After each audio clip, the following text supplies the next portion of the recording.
మీతో మాట్లాడుతున్నాను. క్రీస్తు ప్రేమ, యేసు క్రీస్తు అందరికీ ప్రభువే.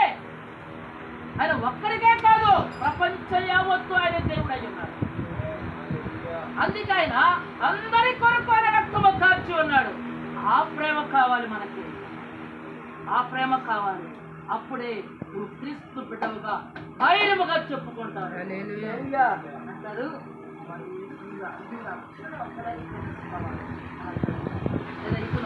నీలో ఉన్న ప్రేమ చాలా మంచిదమ్మా, అందరూ ఒకలాగే ప్రేమిస్తాను. అది ఎవరి ప్రేమ? క్రీస్తు ప్రేమ, క్రీస్తు ప్రేమ.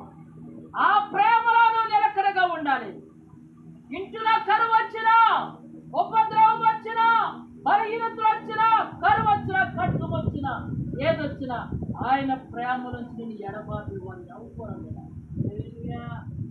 దేవునికి మహిమ కలుగును.